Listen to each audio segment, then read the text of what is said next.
प्यारे बच्चों नमस्कार। एचएलसी फिजिक्स में आज स्वागत है आप लोग का। आप हेडिंग से ही जान गए होंगे कि आज हम वैद्युत द्विध्रुव की परिभाषा का अध्ययन करने वाले हैं और इसके बाद वैद्युत द्विध्रुव आघूर्ण के बारे में भी हम लोग स्टेप बाय स्टेप जानेंगे। परंतु आप लोग सोच रहे होंगे कि सर इतना छोटा सा सरल परिभाषा क्यों बता रहे हैं। तो इस परिभाषा को पढ़ने से पहले इसके महत्व को जान लेते हैं। भौतिक विज्ञान में वैद्युत द्विध्रुव का महत्व कहाँ पर है, इसका उपयोग कहाँ पर हम करते हैं। तो पहला है कि जब किसी कुचालक पदार्थों को हम जब विद्युत क्षेत्र में रख देते हैं देन कुचालक पदार्थों पे क्या क्या प्रभाव पड़ेगा, इसका अध्ययन हम लोग वैद्युत द्विध्रुव के सहायता से करते हैं। दूसरा, एंटीना में विकिरण ऊर्जा का अध्ययन करने में आप बहुत सारे एंटीना जानते हो, घरों पे एंटीना लगाते हो, डीटीएच का, मोबाइल एंटीना होता है घरों में, और भी बहुत सारे छोटे मोटे रेडियो में भी एंटीना लगता है। तो इसमें सारे जो एंटीनास होते हैं उनमें विकिरण निकलती है, विकिरण एनर्जी जनरेट होती है, उनका भी अध्ययन हम लोग वैद्युत द्विध्रुव की सहायता से करते हैं। तीसरी बात है, इसका जो उपयोग है वैद्युतांक माध्यम में किसी पदार्थ पर ध्रुवित और अध्रुवित कब हो, इसकी पहचान भी हम लोग वैद्युत द्विध्रुव की सहायता से करते हैं। इसीलिए परिभाषा बहुत महत्वपूर्ण है, हमें जानना चाहिए। तो आइए हम लोग देखते हैं वैद्युत द्विध्रुव की परिभाषा क्या होगी।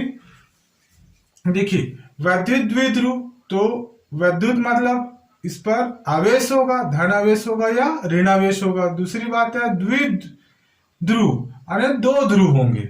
देखिए, मैं दो ध्रुव बना लिया हूं, पहला है प्लस क्यू और दूसरा है माइनस क्यू, और इन दोनों के बीच की दूरी क्या लिया हूं 2a। देखिए, प्लस क्यू आवेश और माइनस क्यू आवेश दोनों विजातीय आवेश है। इसके परिमाण तो समान है परंतु आवेश कैसे है, विजातीय है। और दोनों आवेशों के बीच की दूरी कैसी होती है, बहुत कम, अल्प होती है, नहीं के बराबर होती है।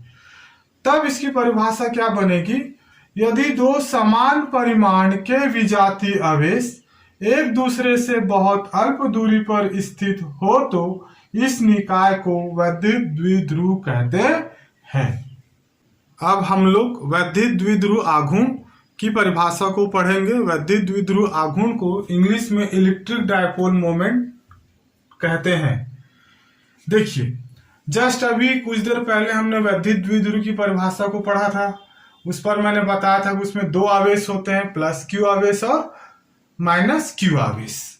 तो देखिए इसकी परिभाषा क्या होगी, वैद्युत द्विध्रुव के किसी एक आवेश और उनके बीच की दूरी के गुणनफल को वैद्युत द्विध्रुव आघूर्ण कहते हैं।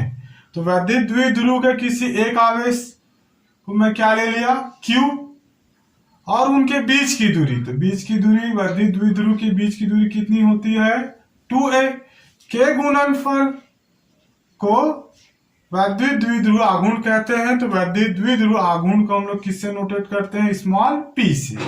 तो वैद्युत द्विध्रुव आघूर्ण का हमारा जो फॉर्मूला है, सूत्र है, वो क्या हो जाएगा, small p equal q into 2a। अब वैद्युत द्विध्रुव आघूर्ण अदिश राशि है कि सदिश राशि है। तो पहली बात है कि ये जो है वैद्युत द्विध्रुव आघूर्ण जो है कौन सी राशि है, सदिश राशि है। इसको भी परीक्षा में बहुत बार पूछा गया है, कौन सी राशि है, सदिश राशि है। दूसरी बात हमें याद रखना है, इसका जो मात्रक है, वैद्युत द्विध्रुव का आघूर्ण का जो मात्रक होता है वो होता है कूलाम मीटर। कितना होता है, कूलाम मीटर। तीसरी बात, इसकी विमी सूत्र कितनी होती है, तो इसकी जो विमी सूत्र होती है वो होता है m0L/T/A। अब देखिए, विमी सूत्र को याद रखने का सबसे अच्छा तरीका है, देखिए इसमें द्रव्यमान की कोई बात नहीं हो रही है, इसलिए यहाँ पर मास जो है द्रव्यमान कैसा है, घात कैसा है, 0 है, घातांक पर वैल्यू कितनी है, 0 है। देखिए 2a दोनों के बीच की दूरी है, दोनों आवेशों के बीच की दूरी है, तो दूरी को किससे नापते हैं हम लोग, लंबाई से, इसलिए L आ गया। और TA ये कहां से आ गया, क्यू क्या है? आवेश। आवेश बराबर क्या होगा?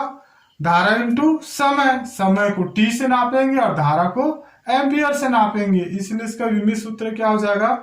एम के घात 0 एल टी ए। और इस क्वेश्चन को परीक्षा में सिंपल से पूछा गया कि वैद्युत द्विध्रुव आघूर्ण से आप क्या समझते हैं, इसके राशि व विमित सूत्रों को लिखिए। ये बहुत ही इंपॉर्टेंट है, इसको बहुत अच्छे से याद कीजिए। प्यारे बच्चों, वीडियो अच्छे लगे तो लाइक, शेयर, सब्सक्राइब और कमेंट्स जरूर करें।